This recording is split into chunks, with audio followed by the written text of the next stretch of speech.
Welcome to the podcast, everyone. We're so thrilled to have a very special guest with us today, Becky. We're going to be diving into her experiences within the Mormon Church, and I know that you're all going to find this conversation as fascinating and inspirational as we do. Without further ado, let's welcome Becky to the show. Hi, Becky. Hello. Hi. Thanks for having me on the show.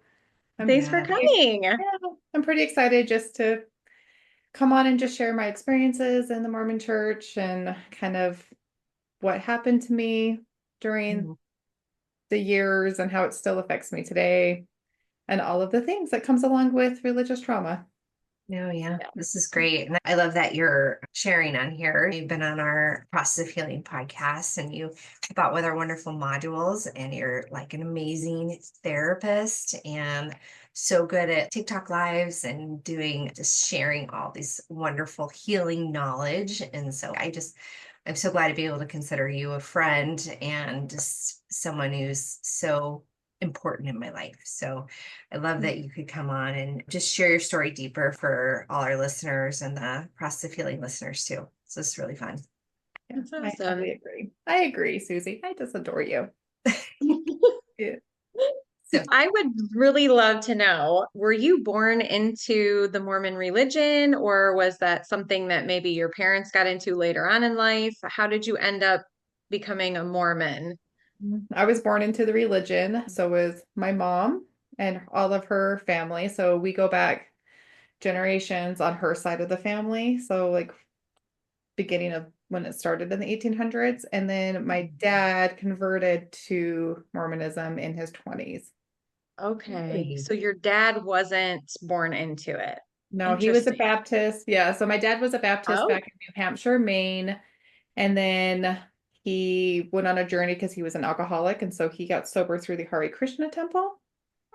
And then he became a Mormon, and he was very quiet about all of that. So I'm still unsure, and I can't ask him because he is no longer with us. And my mom keeps that type of stuff a little bit secret.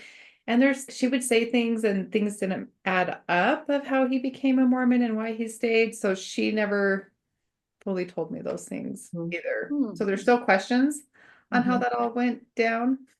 Well, it's interesting Interesting. that your mom says that you guys go back to the like beginning of the religion there in Utah. Would it be like you guys are royalty then within the church too? Yeah, being like born into the religion, like you feel like you're more superior than other people who converted because you were like chosen up in heaven to come down and be like a warrior fighter, whatever nonsense. To me, it's nonsense of being chosen to come down here during the end times to just preach the religion and show people who you are. So part of growing up in Utah, like as a Mormon, was like so proud. I am a Mormon and I am like this good person of faith. And yeah, so you get like a complex of superiority. The ego is really high. I think like it breeds narcissism because then you like have this like complex that you look down on other people who are not Mormons. Interesting. What was it like as a child and a girl in the Mormon religion? I know Susie and I both grew up in the independent fundamental Baptist religion, and women were had two roles, be a mother and be a wife, and that was basically it. We weren't really allowed to do anything else. So what was it like being a Mormon growing up in the church as a woman? Same thing. We're bred to have babies and be a wife. There's the purity culture, so you have to save yourself until marriage, otherwise you are no good. Like we would go to seminary, so we would go to an extra class during junior high like throughout high school. And that was just part of the curriculum of high school is one of our classes was seminary. So we would walk over to the seminary building that the church had right across the street or on the same property as the schools. And we would take seminary. So I know in other places that they have to go early to before school, but I was in such a prominent area where it's just everybody's a Mormon. So everybody would go to seminary. So in the classes that we would be taking, they would do lessons of used up piece of bubble gum. So they just say, imagine that your sexuality is like a used up piece of bubble gum and or your wife is or whatever, and we pass the gum around or pass a piece of chocolate around or whatever, and would anybody want to keep eating that piece of bubble gum Hmm. Wow. or a piece of chocolate Oh, that everybody touched? That's why you need to save yourself for marriage, because nobody wants you if you're damaged. Oh my gosh. yeah. We can relate to that, Susie, right? Yeah. I don't know that I have ever heard that illustration, but I'm sure it's been used in the Yeah. IFB somewhere because they had some really crazy things that they would do and say to us girls growing up about stuff like that. But yeah, a lot of similarities there. Interesting though, like with a seminary, because just from being IFB, like only the men would go to seminary, and the men that would go to seminary would be the ones who are like basically training to be in full-time ministry, like a pastor or missionary or evangelist. So, were they training you to do in seminary specifically? To be a good wife and have babies. So wait for the missionary to come home. Because in the religion, you can choose to go on a mission when you're 18. For men can go for 2 years and women can go for about a year and a half at the time. I don't know if it's changed or not because I try not to keep up with all of the Yeah. changes because I just get irritated of just the contradictions. But so like at 18, the boys would go off on their missions around the world, and then the women would wait for them to come home, and then Hmm. you wanted to marry a returned missionary. That was the goal. We Wow. even like sang songs about it. Like we would go to girls' camp and we would sing songs about, I love my Mormon boy. He is my pride and joy. Yeah, because Oh my I gosh. can't wait to have a Mormon boy like in my life. Like it's insane. So there's so much indoctrination of the purity culture, and what I needed to do as a woman is to have as many babies as possible because I need to replenish the earth with stock of Mormon people, Yeah. really, of people for the religion, because they get 10% off each person. So it's Yeah, that's true. one of the largest churches with money, and it's actually the largest landowner on earth. Really? Yeah. Yeah. Wow, I'm surprised. I thought the Catholic Church had more. Nope. It Okay. past that, it has 200, $400 billion or something ridiculous. Wow. Oh my gosh. I thought the biggest Yeah. landowner was the King and Queen of England. I love Nope. that you guys are all like church I mean, wise. And that I'm too. like, Yeah. oh, Because not we're our the king. one true church, Susie. We need to go out and tell everybody about it. Right. Oh my But gosh. you cannot come in our temples unless you are temple worthy. So you cannot see the beautiful temples because That you're is so true. you drink coffee. No.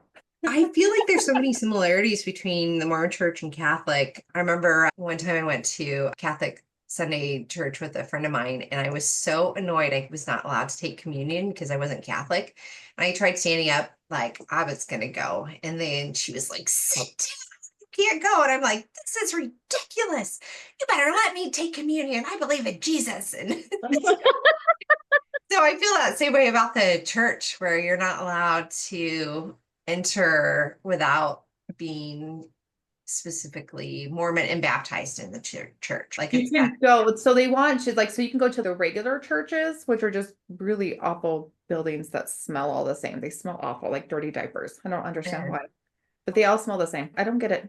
But so I was like, so I would be encouraged to bring non-Mormons to church Mhm. because then I'm trying to convert you and show you how beautiful the faith is. And so you can Yeah. come to church with me. You just can't go to the temple until you're worthy. Uh-huh. So I would encourage you to come to church with me. And back when I went, it was 3 hours every Sunday. They changed Uh-huh. it to two now, and now it's only 2 hours. But when I was going, it was 3 hours every week. And then you have like primary or young women activities during the week. So you would Hmm. go probably like on Tuesday or Wednesday night, you would go and hang out with other kids in the ward. It's called the ward. And then Mhm. you would go hang out and do activities with a bunch of, sometimes we would combine them with the men, but then we would have like like teenage activities with the other girls, and they were so catty and just rude to me. So I hated it. Yeah. They were never really fun for me, but they were like, we're gonna learn teach you how to bake and right, Mhm. like wife duties type stuff. Yeah. Yeah, which is wild. Like I think about it now, that's wild. We had it's like we had Boy Scouts was huge at the time I was in with my brothers. So I had three brothers that all got their Eagle Scout awards and like Boy Scout and did all of the things with Boy Scouts. And the women, like the young girls, we had personal progress type stuff, like young womanhood awards and stuff. So each age you would complete different type of activities to pass off so I can graduate, and then I would get like a necklace for doing whatever was in the book. And it was like service projects and like wife things, now that I'm thinking about it. Canning and sewing and Yeah. things like that.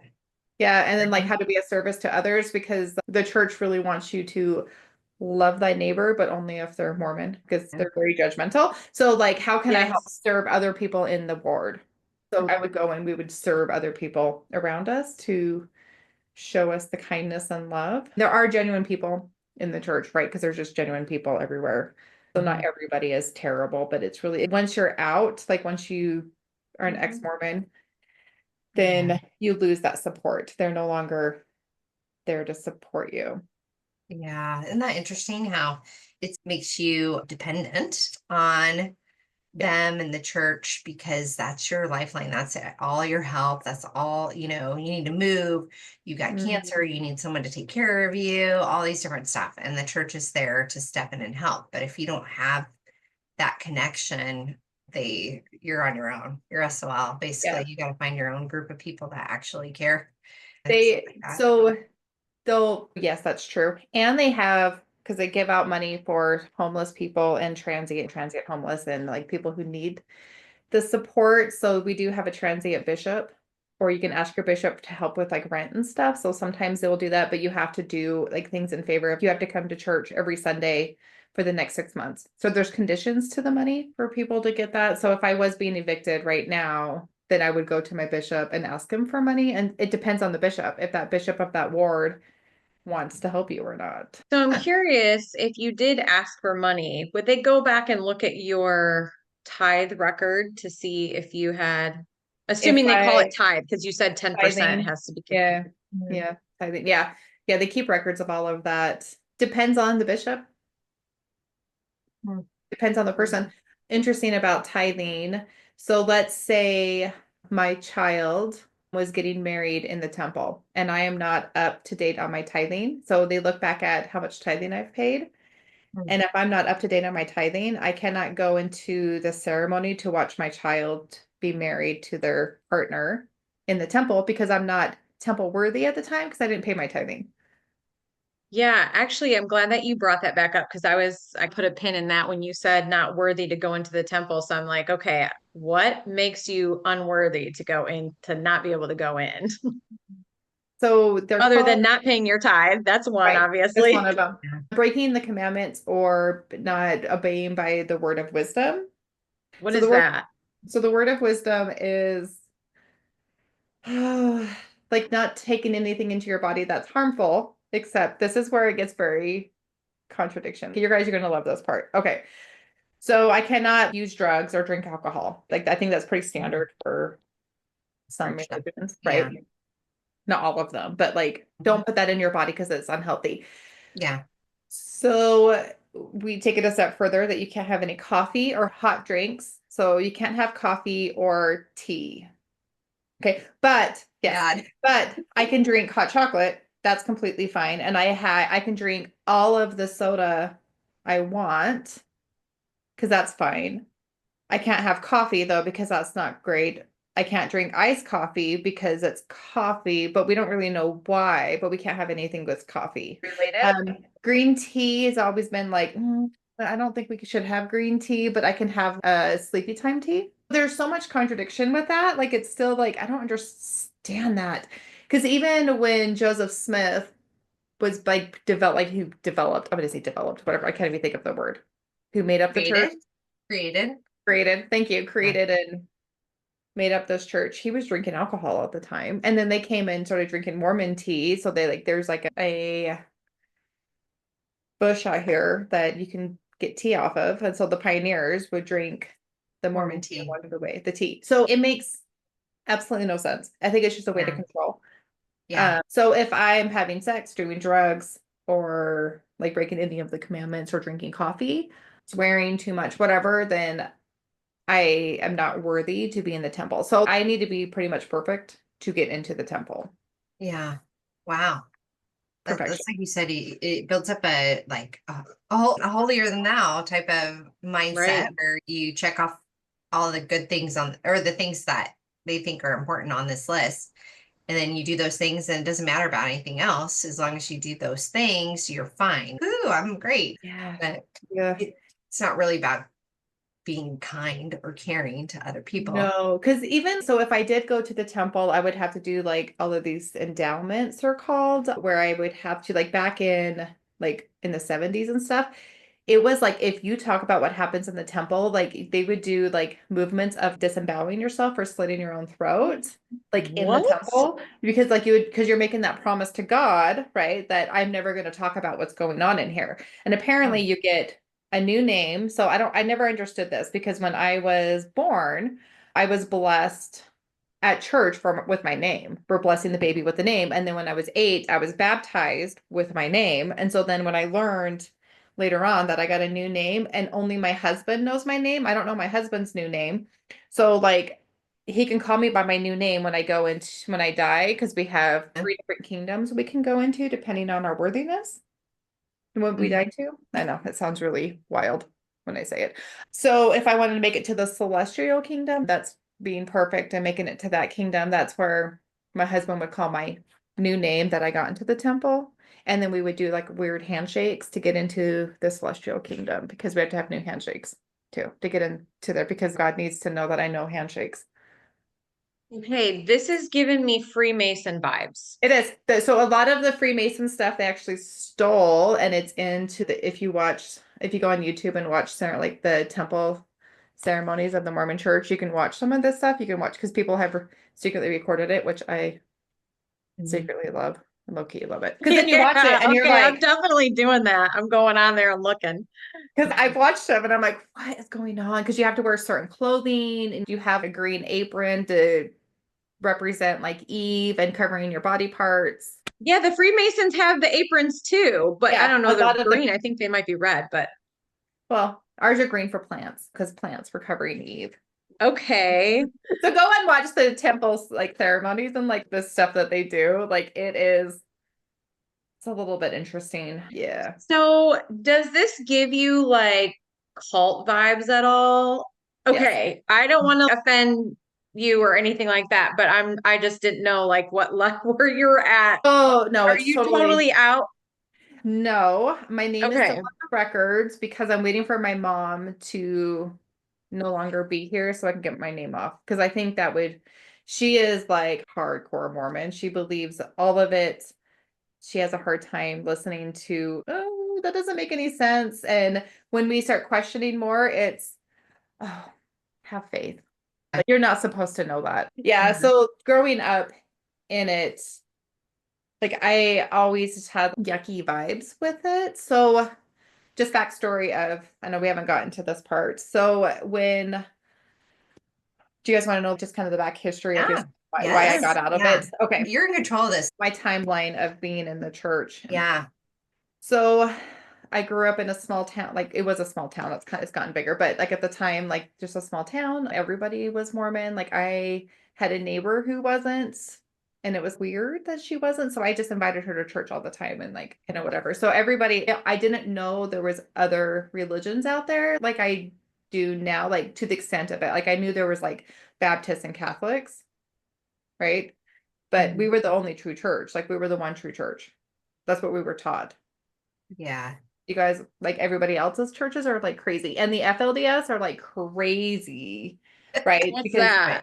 the The, fundamentalist LDS, because they're the polygamist, right? Oh, Because they okay. are like straight to, they read the Book of Mormon and it is, they take everything like literal. So they're still practicing polygamy and stuff. But we're like, those are the weird people. Dude, we're all weird. We're all in a cult. Like, we're just an offset of this cult, of this nonsense. yeah. We're believing that we're going to be polygamous in the afterlife. So I don't understand why we just have to be polygamist here. Oh, Right. because it's illegal now and you guys were running from the East Coast here, and this is why, because you were going to get murdered. Anyways. Wild. Yeah, because Oh, of that. okay. Okay. Yeah. So in the 80s is when I grew up in the church. So for the first 3 years, I was SA'd by my uncle, and he did it to all the nieces and nephews on my mom's side of the family. So it came out when I was about 3 that he's been doing that to all of us for about 3 years. So my mom like went to the sheriff's department, went to the church to help, and the church has a huge cover up when they go to bishops and talk about this stuff, that they cover it up and they don't talk about it at all. So when she did that at the time, she said my children need like counseling for this. Yeah. And we lived, so I live up a canyon, so I live far away. We live far away from town, and which would take, it takes like 15, 20 minutes to get into the town. And the bishop told her, if you sell your station wagon or your car, we will pay for therapy. If you sell it? Yes. She goes, No. how am I supposed to get my kids to therapy if I sell my car? That's the only way we're going to help you and your children. Oh, wow. Yeah. The perpetrator, he got excommunicated for a while. He's back in church again, like he's back into the church. They excommunicated him for a short period of time.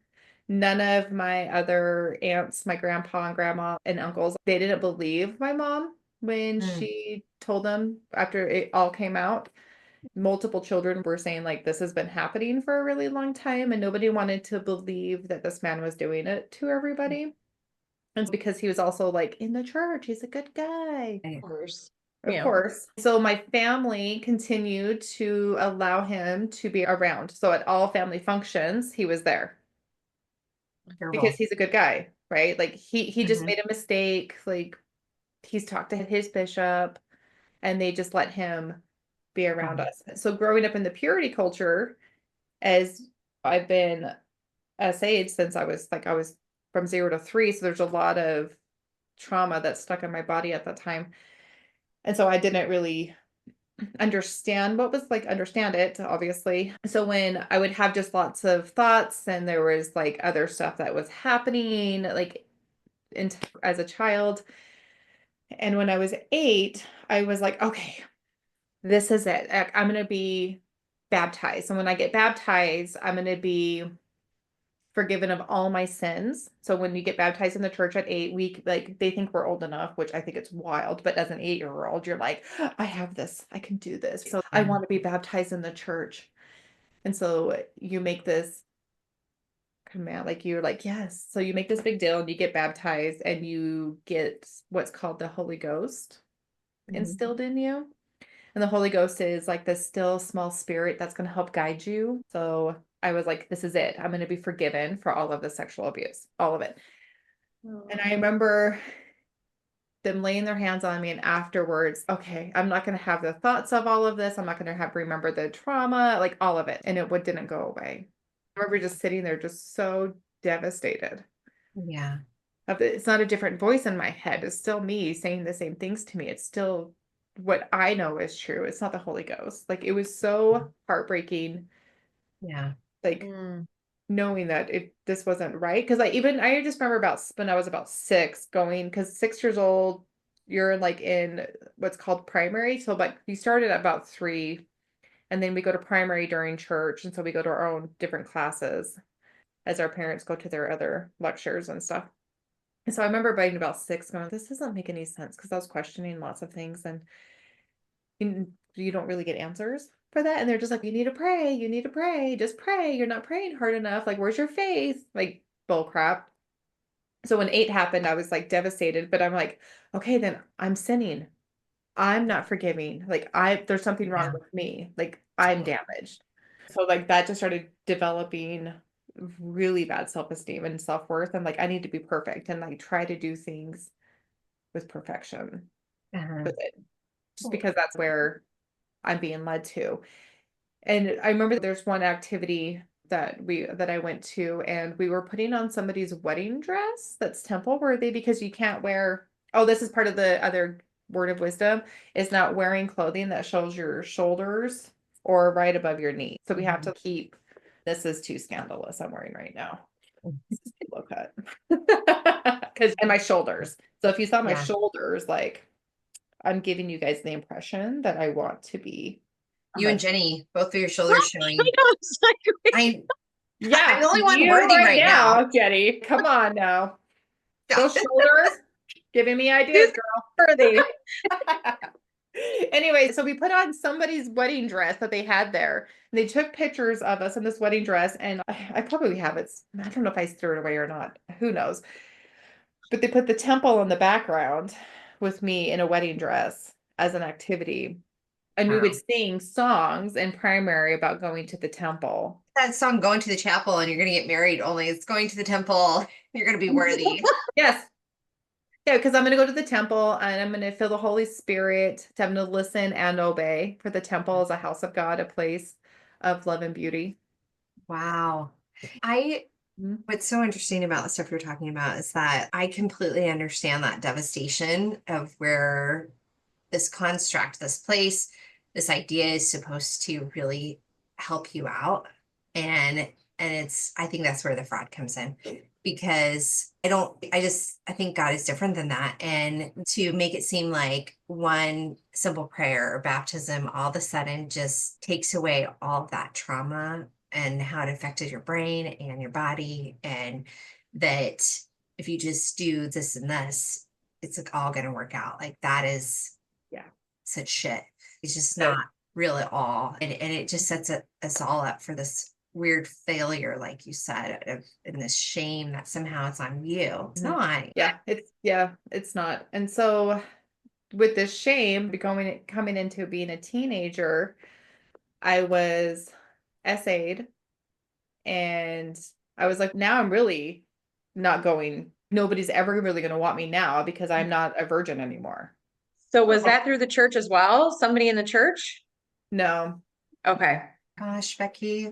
No, so that happened when I can't remember if I was 15 or 16. Like, I really don't remember the age. It was around that time. Like, I forget age time, like around this time. Like, I'm like, that happened because trauma is just funsies. So after that, like, I went to the extreme. So usually when this stuff happens, people are going to cut it all off and not feel any of the sexuality piece, or they're going to go to the other ends. I went over to the other Yeah, end because I was already unworthy. No, nobody was going to want me anyways after that. And so then I was like, that's the only way anybody will ever want me or love me, if I give them any sexual acts. So then right. I got a reputation. I was known as BJ Becky on the streets because I would just, hey, you want this? Yeah, let's go. And I would Mhm. just drop your pants. Yeah. Because that's all I'm not worth it anymore. I'm a used up piece of bubble gum. Nobody's Mhm. going to want this. Yeah. Hmm.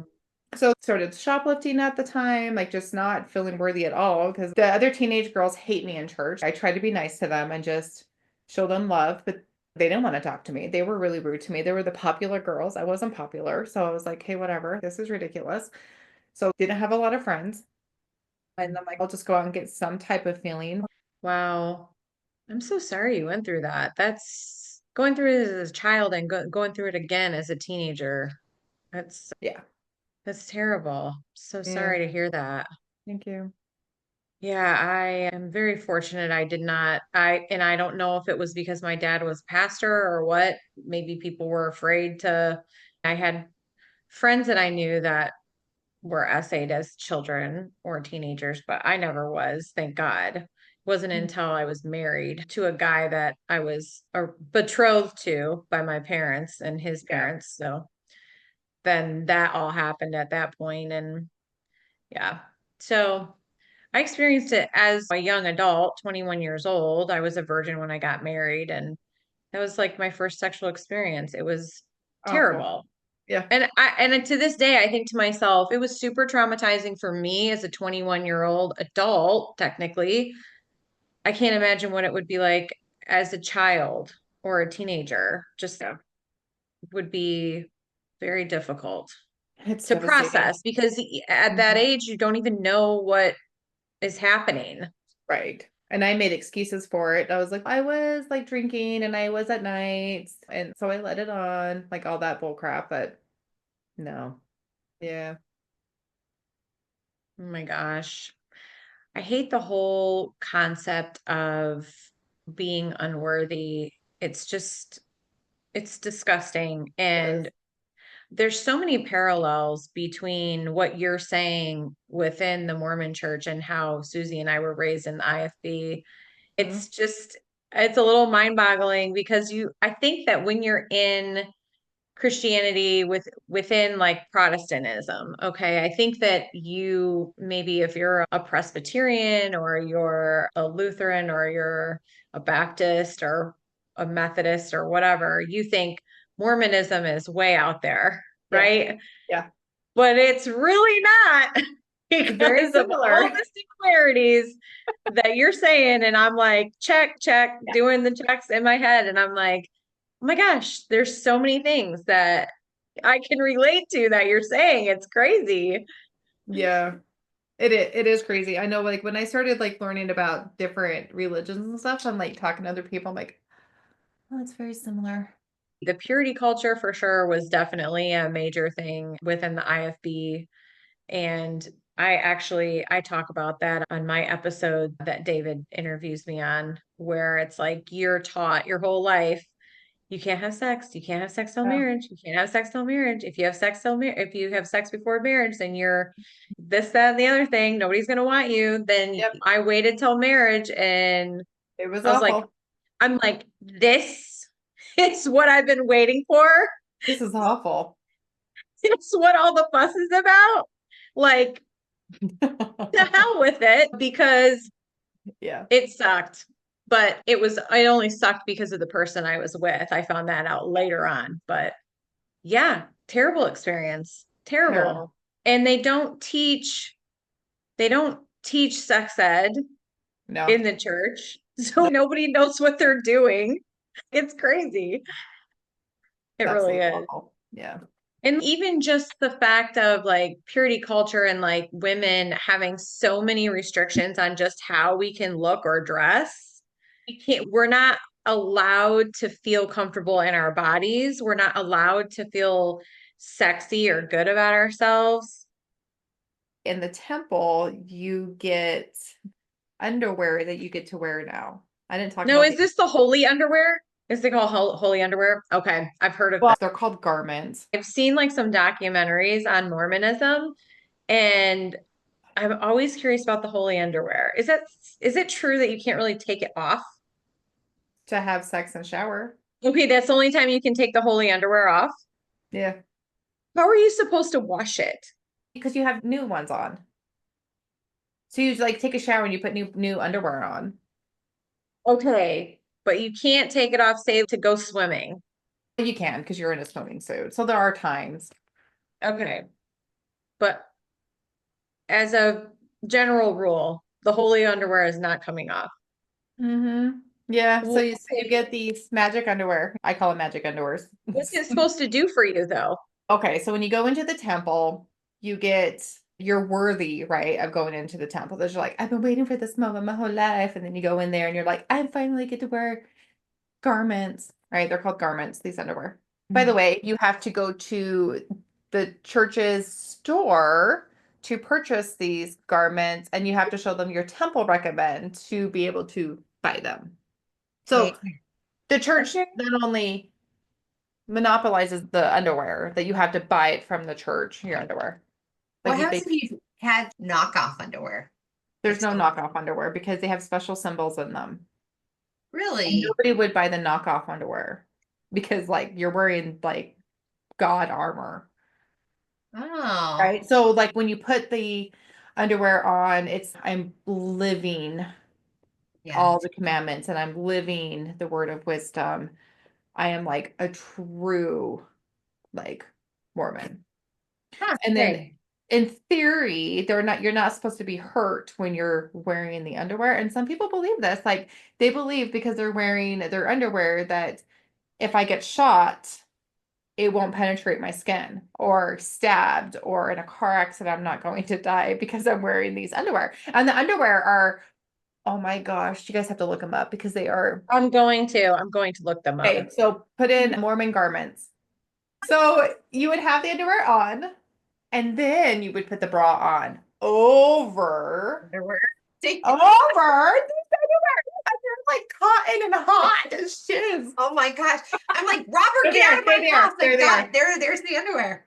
Oh my gosh. That That's is not sexy at all. that's black market underwear right there. What I love is get out of my house. I'm wearing my underwear.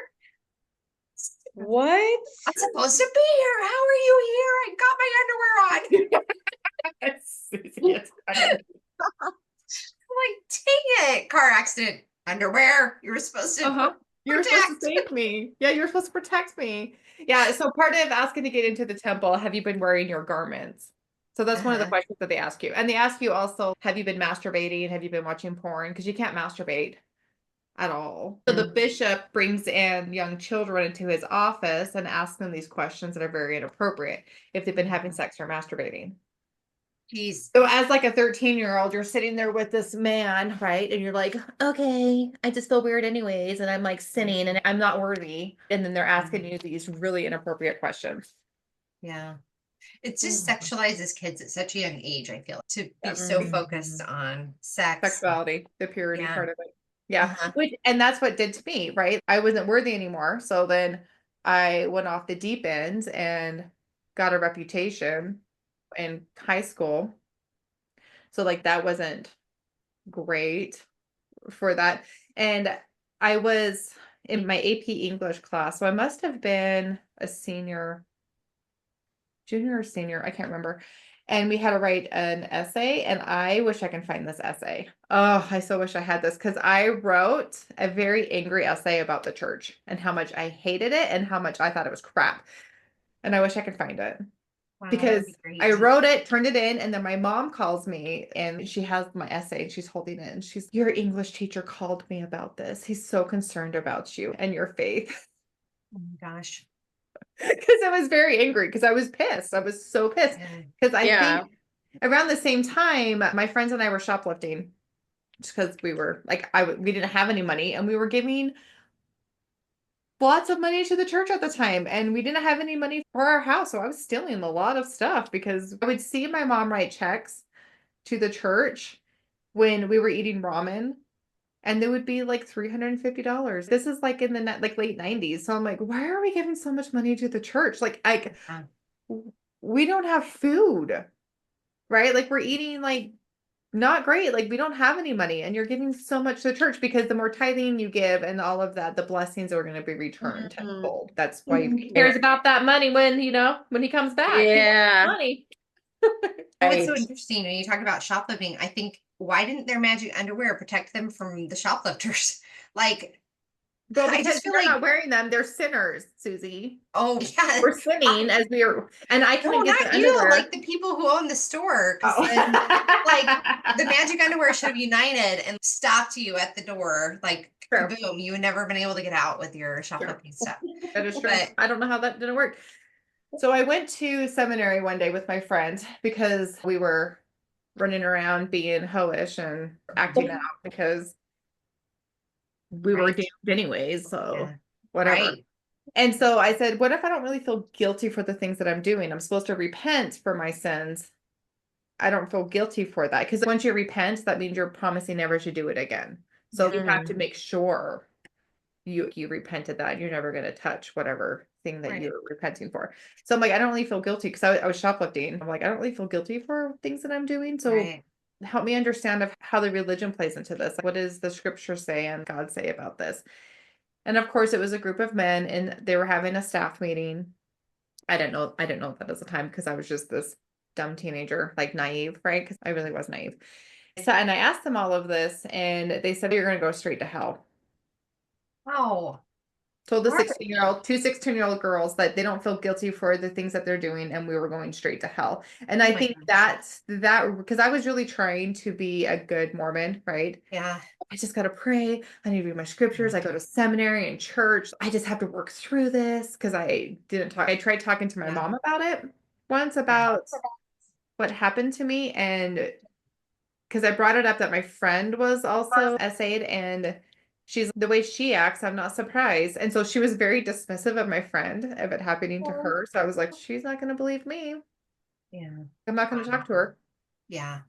Yeah. So that was like heartbreaking. So then like my faith started cracking even more. So like 6, 8, 6, 15, 16. And I was like, this is ridiculous because I've never felt good. Oh, there was when I was 12 too. So when I was 12, we would go into the temple to do baptisms for the dead. This is the only time you get to go into the temple. Yeah, Jenny. Yeah, Did yeah. you I know about told this, you Jenny? about I this. love that I love seeing your reactions to this. When you're about 12, you get to go into the temple and do baptisms for the dead. So it's a What big does that baptismal mean? font. Yeah, there's So fun, 12 Jenny, that you don't know any of this. This is so there's awesome. 12 oxen around this font. And so you walk into this big room and there is this big tub of water. And you dress in these white clothes that are see-through, but mind you. So you go in and you get into this white outfit that's Wait, do you have poly underwear no, No, it's thank you. just like a robe, a gown. It's a jumper suit. It's Yeah. like a white Huh. jumper suit. Well, I'm it's gonna look. yeah, it's white for being like worthy because white represents purity Purity. and worthy. So we all get dressed up of whoever came to the temple with us. And I was always taught you would never have any negative thoughts or thoughts that are not crude in nature. I can't think of the word they use. In Like general, or just when you're in the temple? when you're in the temple, because when you're in the temple, it's a house of God. It's safety. You get peace. You're not gonna have an impure thoughts while you're in the temple. So I was like, I'm gonna be finally relieved of all my Yeah. thoughts that I have of all this sexuality stuff going on in my brain because there's lots of confusion going on in my brain with this. So I was like, finally, I'm gonna get some peace and I'm gonna go do baptisms for the dead. So baptisms for the dead, Jenny, are people who have passed on. So let's say my uncle never was like in the church. He didn't want to belong in the church. So then I'm going to go get baptized for him. So when he can make that decision up in heaven, if he wants to accept being a Mormon or not. And Because then somehow, this is go ahead. he would then pop over to the new celestial kingdom or wherever. He would pop onto your planet that is part of the heaven that you're Like the creating. celestial, so like the celestial, terrestrial, and or terrestrial and telestial. Celestial is the top. I always mix up the terrestrial and telestial. Right. So you have different kingdoms based on your worthiness. So because they didn't have a chance to be baptized in human form, so we're giving them that chance to have it in the afterlife. Was it just girls that did the baptism by proxy? Boys No, too? Did you do like you were baptized for women or could you do men too? anybody Oh my gosh, it's very that I remember. Maybe transgender. I was I love 12, it. so yeah. So like now, like I think about it, I'm like, okay, all these old men are baptizing us, and we're wearing see-through clothes Yeah. White and white. also. Yep. So is this baptism by submersion? Yes. Okay, So, so you're so getting I would be taken into the font, and then they would read a name and then baptize you, and then we would come back up, read another name, and do the whole baptismal thing and submerge you. And so I don't know, I was dunked a dozen or so, maybe more times. I don't remember it because all I remember was all these impure thoughts came up to me as I'm about to walk down the font, like into the font, because I wasn't supposed to have them. And I just remember like, why am I swearing in my head? Why am I thinking about sex? Like I shouldn't have these thoughts. In the temple, I Yeah. was always taught I wasn't supposed to have these thoughts. Right. Big Yeah. secret everyone so has. this makes a what t-shirt contest look like child's play. Really, when you think Yeah. about it, this is like a Yeah. dirty old man's dream come true. Right. Yeah. All these young girls in white outfits that are getting drenched with nothing underneath them. It's really sick and perverted when you think about it. Oh, Yeah. it is. Yeah. Yeah. They're having negative thoughts or dirty thoughts. I was Yeah, having dirty thoughts. So like Right. it's just wild to me that so much what you believe, right? And what we're like you're taught and then you experience it and you're like, Yeah. oh, my faith is not strong enough. And so they would take it back to you don't have strong enough faith. sure. Yeah. Yeah. Of course, And something's then wrong with you. Yeah, it's always your problem. And all this stuff is man-made. It's all created by a male Yeah. and A you know, 14-year-old male, Joseph Smith, 14. He was oh, he was 14. only 14. When he had his first vision. Yeah, he was 14. And then, so get this. So I was always taught that being a gypsy and like rocks and crystal, my rocks, crystals and like my moon, like witchcraft stuff was like awful. So then later on, as I like get older and like realizing, wait, that doesn't make sense because Joseph Smith, he was a con man and he would go around as a gypsy and try to sell people like different cons. Yeah. And so when he found these golden plates that God told him where they were, he translated them in with a stone in a hat. So he literally put a stone in a hat and put his head in it and translated the Book of Mormon. Oh my gosh. It's Wow. like Harry Imagine Potter and the how sorting hat. ridiculous this I is. love it. Like, what? And he like was all about like stones and Wow. all of that. But now I'm into witchcraft because I like my rocks and stones and crystals. Like, give me a break. Give me a break. Anyways, we worship Joseph Smith more than Jesus, I swear. Yeah. Because Uh-huh. like we have on Sundays, we would do, I'm all over the place. I know that. On Sundays, we would, Oh, like you're first good. Sunday of the month, we would have fast and testimony meeting where everybody would go up to the pulpit and they would bear their testimony. This is the testimony everybody bared. I like to bear my testimony. I know the church is true. I know Joseph Smith was a true prophet. I say these things in the name of Jesus Christ. Amen. Do you just have to go up and say that? No, if you felt the spirit guiding you to go up there. So you have anxiety of, I need to go up there. And you have to run up there because you think it's a spirit, but you actually just have anxiety. Uh-huh. But that is like how it all starts and ends. And you can say like other things, but when you sit in fast and testimony meeting, that's how they all start and that's how they all end. Not that I love Jesus and I know Jesus died. Like some people may ramble about that, but it's always, I know the church is true and I know Joseph Smith was a true prophet. Wow. Okay, question. Did you as a Mormon read the Bible or was the Bible just Yeah, we had the King James version. you had the King James version? Susie, we were like low-key Mormons. I know. No, why you're really missing that magic underwear. It's so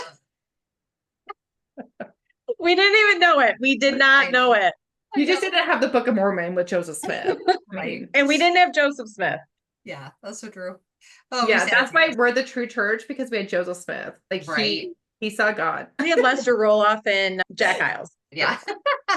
True. You know, always, so when I was growing up, I thought the Mormons were so cool because they had dances. You could go to dances. Yes. And We could. I was not allowed to dance. I was so against Bible and church and all that Yeah. stuff. And so, As long as we had a Book of Mormon link between us. oh, If the Book snap. of Mormon could sit between us, we could dance with the opposite sex. Oh my gosh. I just see you guys. Like, it's so awkward. It was. Oh my gosh. Oh man, I had no idea. I just thought, oh my, they're so cool. They get to dance. And We like, did. because I just thought that was amazing. But it turns out it was like what I grew up with, but only with somehow awkward dancing. It's so awkward dancing. And like you have to have like long skirts on or long dresses that are like hot because Uh-huh. we can't show anything off because we're gonna turn the man on. Like that boy's gonna get turned on by what we're wearing. Like this is how I got away with it. I would put on a mini skirt and I would shimmy it as low as I could when I was getting the test of how low my mini skirt. Then I would raise my arms up and then I would put my arm down. Because if it was like if I could have my Oh, fingers down, right, then I could Yeah. wear it. So I would. Yeah. And I have such long legs, I can't find mini skirts that fit me, Mom. And I was still in them anyway, so whatever. It's so funny. Yeah. Yeah. Okay, so I'm almost done with like when I finally got out of the church. So when I graduated seminary, I was like so proud that I graduated seminary. And fun fact about me, if you guys are gonna people are gonna love or hate me for this, it's gonna be what it is. For my I had to do a big service project to get my award from Young Women's. I created trunk or treating.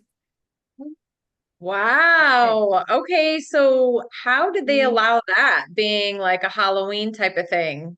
No? That's Halloween is fine.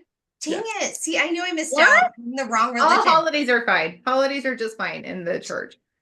So, Okay. because we lived in the canyon and we would have to go downtown to do trick or treating. And I hated that because I wanted to trick or treat my neighbors. Yeah. But we lived miles apart up in the mountains, like in mountain ranges. I said, how about we do like a carnival trick or treating type thing at the church and I'll put it on and we have a big event at the church and it evolved to trunk or treating. Oh my So gosh. Look, they're probably still doing it nowadays. they are, it's everywhere.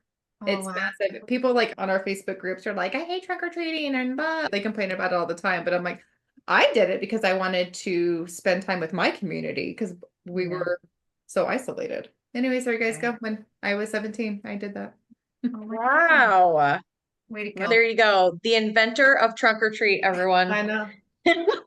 So Here much. I am. Yeah, so I That's got that. amazing. Yeah, because I'm still trying to be a good Mormon girl, even though I'm like questioning everything, because that's what my whole family is involved in this. And I kept praying and trying to just read the scriptures, and they're so boring. I cannot. I read them and I fall asleep because and my mom listens to them on book on tape. So I have like in the background listen to hymns and book on tape, like books on tape of the scriptures my entire life. She knows every hymn and all the verses of everyone in the hymn book. There's 350 hymns and all of the children's primary songs. Yeah, because she just listens to them on repeat and she sings to them. So like my whole life I had the hymns playing in the background and listening to the scriptures on tape. The guy's So voice were is you guys allowed to listen to any other music yeah, or yeah, no? yes. Oh, you were. Yeah. Oh, wow. Okay. Mhm. Oh All my right. goodness. So it's just interesting because there's so many similarities, but yet there are some differences at the same time. Like we weren't allowed Yeah. to dance, as Susie said. We weren't allowed to listen to secular music for sure. It was hymns or quartet music, and that's pretty much it. Yeah. I'm sure if Like, we were the fundamentalists, the FLDS, we would probably be more like that. You yeah. Is guys, my that reminds me, you guys focus a lot on like the end times, like you mentioned the end times. Like yeah.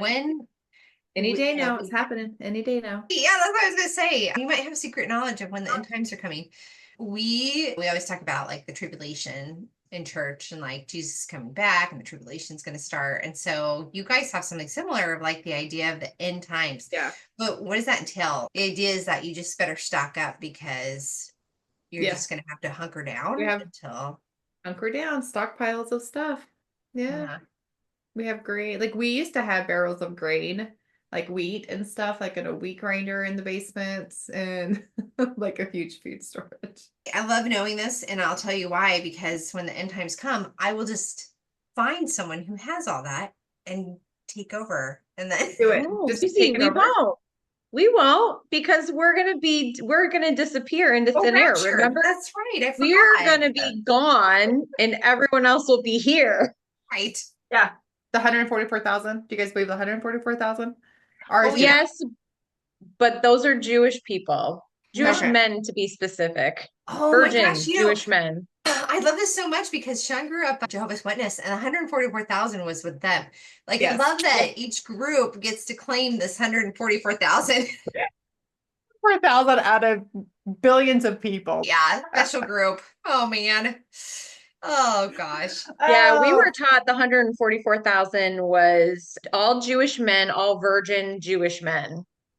wow. Wow. I just see We Adam were just Sandler. taught that if you're worthy and you're just going to be saved if you're worthy. If you're not worthy, then you're going to burn like everybody else on the planet. Oh my gosh, everybody's just gonna burn. Okay, So I I know thought we're I was always getting going to burn. So there we are. I was about 19. I was still trying. Every once in a while to go to church. I started not going as often, but I was still trying. I met my first husband and I was just praying, like any, let me see signs, like I'm on the right path. And I meet Justin, and he's from Indiana. and his family are converted to the church. There was my sign. Mm. Right, because I'm like, of all the places, you're outside of Utah and your family converted to Mormonism. Oh my gosh, it's fate, right? Mhm. So I move out there with Justin shortly after meeting him. He's not a great guy. I Mm. was with him for 5 years and married him. So I went to church with his grandma because we were living with his grandma at the time. And I remember, okay, everybody's told me Mormons outside of Utah are completely different. They're not judgmental. They don't have this holier than thou attitude. They're more welcoming. I'm like, cool. I found my crowd then. So I go and introducing myself, and I'm like, I'm from Utah. And they're like, and they would turn their back on me and like just be so rude. They were so rude to me. And I was in primary with some of his nieces. And so I'm like sitting in primary with them, just hanging out with these two twins. They're probably, I don't know, 6 or 7 at the time. And they had some of the kids go up front, and there was this little boy who was probably like 3 or 4 at the time. And I didn't say this part, but when I was 17, when I got my Young Womanhood Award, I was like, I cannot be in Young Women's anymore. Like this is a nightmare, and I'm so like I'm done. So put me into a calling. So you get callings into church because God chose you to do the calling. So I said, I think God wants me to be a sunbeam teacher, a 3-year-old teacher, because we had 25 3-year-olds on the ward at the time. Like it was ridiculous of how many Oh, yeah. 3-year-olds we had. And so they were desperate for a primary teacher. They're like, oh yes, God does want you to be a primary teacher. I wasn't even 18 at the time. Like Mhm. wild. So I was a sunbeam teacher for a year and a half. That also helped me keep going to church. Right. Yeah. So anyways, I'm in primary, like I know the drill of how primary works. And this little boy, he's up there and he pulls his pants down and starts playing with himself, right? And I was like, because I'm still new in the ward, right? But I'm like looking around, I'm like, who's this little boy belong to? Like, where's the teacher? Nobody was going up to him. So I just went over to him. I was like, this is not the place. We gotta pull your pants up. You know what I mean? And I got chastised for that I was being some creep. Ooh, terrible. Why? Terrible. The last time I went to church. That was it. That was like, Yeah. because I tried for a couple of weeks. Like, I'm new. This is gonna be different. And then they turned their back on me. And then like they got chastised for the little boy. And I was like, you guys are just the same. Like you guys are just horrible Yeah. people. And I stopped going. And just slowly over the years, just deconstructing and then really like meeting Jason because he grew up in the church, being able to relate things because Justin he didn't grow up in the church, so he didn't grow up in the same values and all of the brainwashing. And then my second husband, Josh, he didn't grow up in the church either. He didn't grow up with any religion as well. So that's really hard being with somebody who doesn't understand any of it. And then I meet Jason and I'm like, oh, I can finally talk more freely about this and explore it. So the last 2.5 years, I have really deconstructed a lot of the understanding of, wait a minute, this is so cultish and ridiculous. So it's been really healing just being with a partner who gets it. And oh, that happened to you too. Yeah. And just the same, like similar behavior. Wow. So did he grow up in the church as well, He or did. he Yep. did? Okay, so he gets it. Yeah. That's So awesome. I'm curious, just since obviously he's a male that grew up in the church, did he notice the differences of how females were treated in the church versus males? Did he notice that growing up or not so much?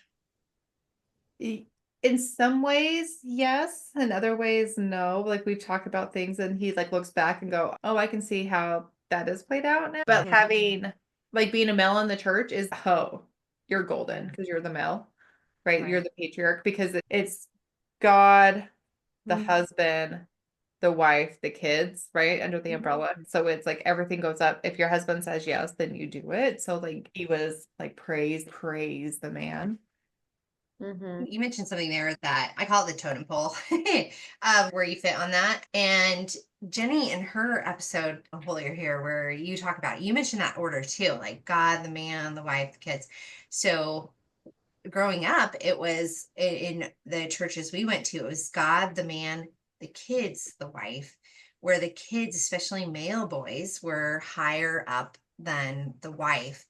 And I love that on your totem poles, the women were higher, but male kids were higher on our totem pole of, I don't know, I'm going to come up with a name with it, of the totem pole of something where you're just like priorities or whatever, totem pole priorities in the church, where the women are way low. They're just there to pop out babies. And Yes, pretty much what it but is. if you get a male child in your family, you're way better. That person's way higher off than you are. But I find that interesting. Do you see?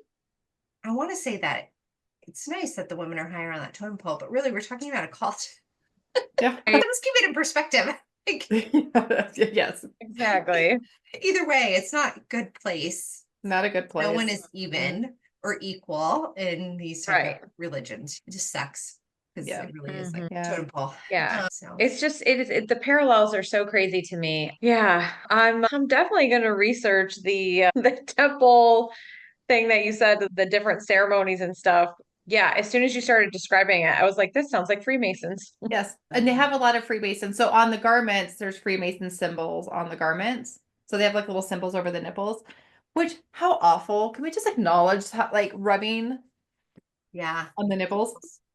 What? So wait, doesn't that draw attention? It's so sexualized. But It's you so have the bra weird. over it. So like you have the bra over the underwear. Can you I how uncomfortable Yeah. is that?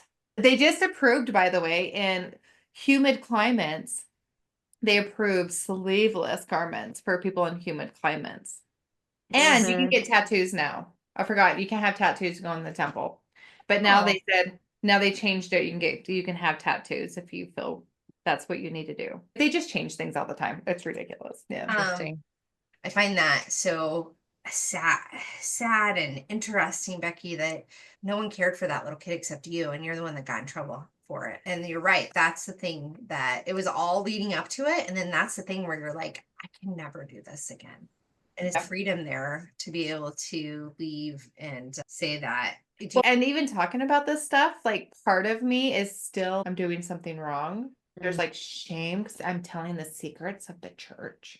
Isn't that funny? It's groomed into you, inbred, that you can't, you're not supposed to share this stuff. So what would happen if you shared that stuff? You'd go to hell? Yeah. Oh yeah. I'm going straight to hell. Like how I've lived my life, definitely going to hell. Yeah. Wow. We're all on that road now. It's wild to me. Yeah. Cause I just think about if God can watch me at all times, because like we were taught that God will watch you even in the bathroom, he sees what you're doing. So he's watching you and hearing your thoughts at all times. So that's why you have to be pure. So he would know the torment I've went through my entire life of being raised in a purity culture, telling me I'm damaged goods.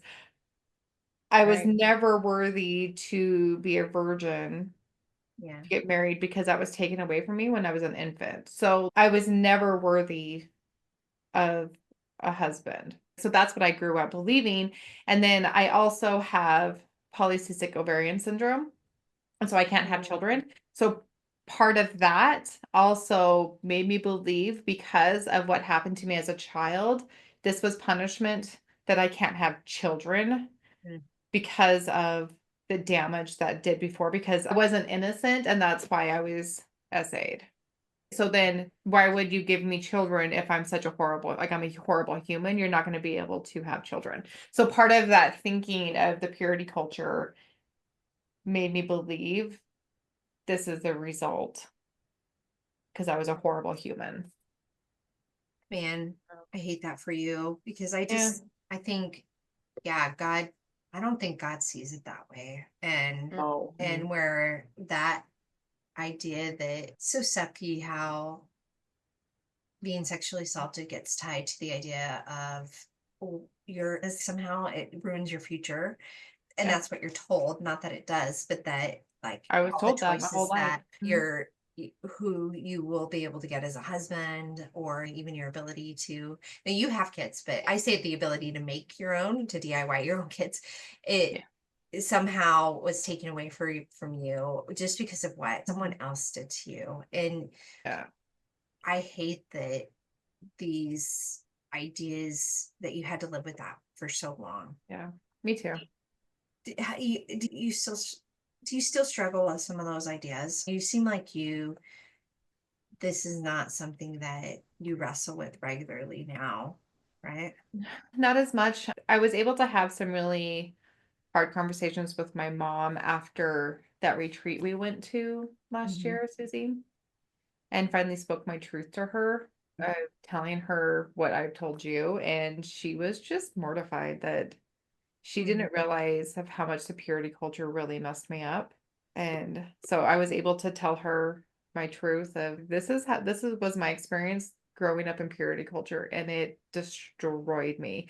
And I Yeah. remember looking at her and I was sobbing and I said, everything that you love and you believe in so hard, like you love the most out of anything in this world, mom, is your religion, and you believe it with so much conviction. And all of that is the one thing I despise, and it ruined me. And just even saying that to her was really powerful for me, because I don't think she realized of how much the church damaged me and my Mhm. brothers. Like the four of us all got out. Like we don't believe in any of it.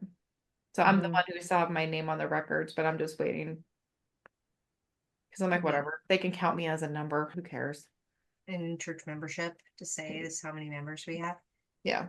Man, I'm so proud Mm. of you that you talked to your mom after that. And Yeah. Jenny will share some time about our trip to Sapria. I thought for sure. So the Sapria, and I maybe mention it to you. It's like a week-long Mhm. retreat for women who have been sexually Mhm. assaulted. Was like there were so many good things in it. A lot So of horrible things too. yeah, that's a good way to put it. And like one of them was, I thought for sure that they were going to perform exorcisms on us. Yeah, just Gosh. because the environment of the idea that somehow demons attach themselves to you if you've been sexually assaulted as a kid. And I'm like, oh, I just really don't want that to happen while we're there. So thankfully, no exorcisms were performed at Yeah. Gosh. Cyprian. When she said that to me, I was like, "Hey, Mormons are weird, but we don't do exorcism, Susie. You're safe here. And if you're not, I live a mile down the road. We'll just hop in my Yukon and I'll take you to my house." Yeah. Keep route. Like we can peace out at any time because I'm literally a mile down the road. Yeah. So First day, Jenny, I just kept my coat on, my shoes, and I was like just expecting at any moment, like Yeah, for someone to you were jump out and ready. be like, "You're here, preaching," and then You like, were ready. yeah, I was totally ready. I'm like, I'm yeah. not demon possessed. Please leave me alone. Oh my gosh. Oh Oh man. Oh my gosh. wow. So Wow. so Becky, you're gonna come on later. You're gonna share your experiences like as a mom within the triple teen industry stuff because you did end up adopting kids later, right? I did. Yep, I Yeah. did. And I love that. And you just got back from a trip with some of them. So do you consider Jason's daughter like you're part of her life too as a Yes. mom? Yeah, Yep. I love Yeah, it. and she considers me a mom too. So she Uh-huh. tells everybody I'm her stepmom. Yeah. Yeah. Oh, it's so Yeah, awesome. so we celebrated our daughter's 21st birthday. One of them turned Fun. 21 in January, and the other one turned just 21 a couple days ago. So we took them on a trip. I said, for your 21st birthday, where do you want to go? And they said Disneyland. So I said, oh, perfect. Yeah. So fun. I love Yeah, it. it was fun. But you help us out with the process of healing. You and Jason now get do like Sunday stuff, TikTok lives, and I totally Inner light moments with Beck J. yes, I love it. And I know we've been talking to you guys about maybe you guys could start a podcast of some kind and talk about, I think you'd be so good at talking about relationships and stuff like this, where you're just sharing all the healing stuff. I think that would be amazing. And so right now you work with, you're a therapist, right? And Yeah. you have goals, right? And dreams of doing things. You want to share that? Yeah, I've been working in substance use treatment for the past 17 years in May, so almost 17 years. I love it. I love working in addiction. I have worked in residentials and outpatients, 10 years with mainly women. And then the last 7 months, 8 months now, I've been a therapist in men's outpatient right now. So getting just to know both sides of men and women.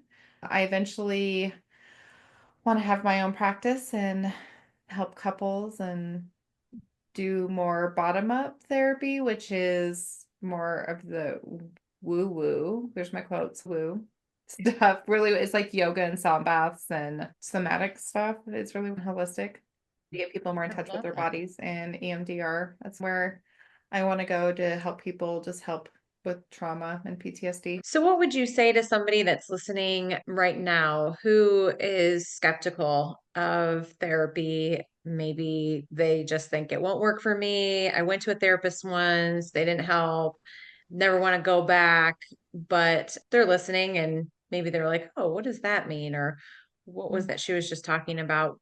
Maybe just give them a little pitch of what maybe they should know.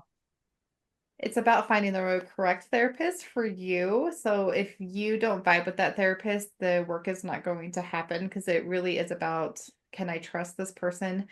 Do they understand me? Do I feel comfortable with them?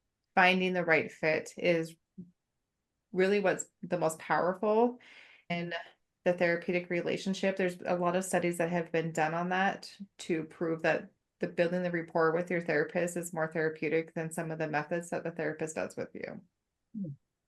So fire the therapist if you're not feeling them after a couple of sessions. Find somebody else. Read about them and online and how they approach things because people are going to be very cognitive and they're just going to be just stuck in like thinking and changing your thoughts versus getting into your body and your emotions and how do you feel in your body with those things. Like they're all different. Like everybody's different in their techniques, and that's what makes everybody beautiful is because you got to find the person that you relate to. So there's hope. I went through, I think, like 5 therapists before I found Hmm. one for a while before I was like, all right, she'll work for now. Hmm. All the other ones, and I'm like, this is what I Hmm. need. Can you do this for me? Can you offer Hmm. this for me? And then they would try to teach me techniques, or they would try to do other things that just jump right in the modality. And I'm like, will you just stop talking at me? I don't want that. I need this from you. And some of them Hmm. just do it. There's really excellent therapists and there's really bad therapists. Like it's Yeah, I totally just how it agree. is. Yeah. Yep. Don't give Yeah. up hope. And I love that you're going to bring the holistic side to it as well, because when people go through trauma, the body keeps score, right? So bringing that aspect into it as well, I think is really awesome that you're going to be doing that. So Yeah. you'll have to keep us posted with the information so we can pass it along to everyone. Yeah, I Yeah. love it. I think Mhm. that's great. And I think I love what we're doing here with us with this and then the process of healing where we're just building to get a network of support like this where people can eventually be able to say, hey, who do you recommend? Or what would you recommend to help? And I love that we're all just getting so knowledgeable about how to really be able to not necessarily how can I say this, where we understand what it's like. And like you said, you've been through 5 different therapists and for yourself and finding something that works for you. And that's the stuff that we can share with people and to really just let them know that there is hope. There is possibility of healing where that shame and that pain that you carry around, it doesn't always have to be a part of your psyche. You know what I mean? You can be free of it. And boy, as you're building that rapport with your therapist, that relationship, you're not going to break the therapist of what you're going to tell them about your story. A lot of people hold back because they feel that what happened to them is so horrific that you have to figure out if the therapist can handle it. So as you're building that relationship, know the therapist is trained to handle whatever you're telling them. And if not, they were going to refer you out to somebody else. That's what a good therapist does, right? So I've sat with many people and they have a fear that what they're telling me is going to break me. Okay. Keep in mind, you're not going to break the therapist. This is a place where you get to unpack and explore your world.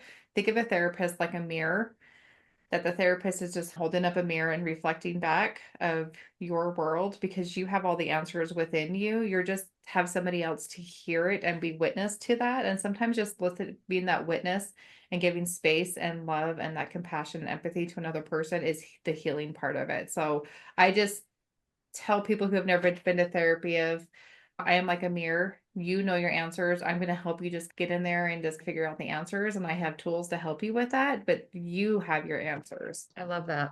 Yeah, that's awesome.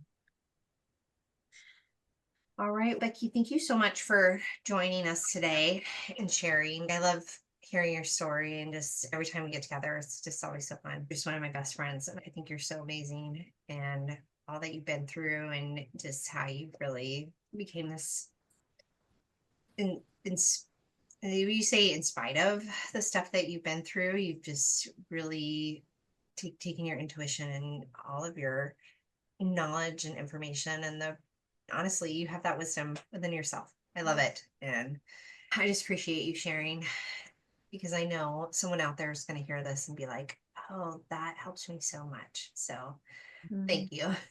Thank you for having me on. It's been a pleasure of sitting with the two of you. It's always so much fun, Susie. I've just chatting with you.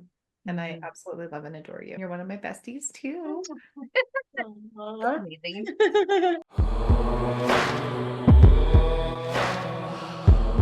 Healing is a process, a journey to be experienced, not just a destination. You are not alone in this. It's okay to take your time, explore different perspectives, and find what resonates with you. Healing takes courage, and we believe in you. Together, we can enjoy the ride.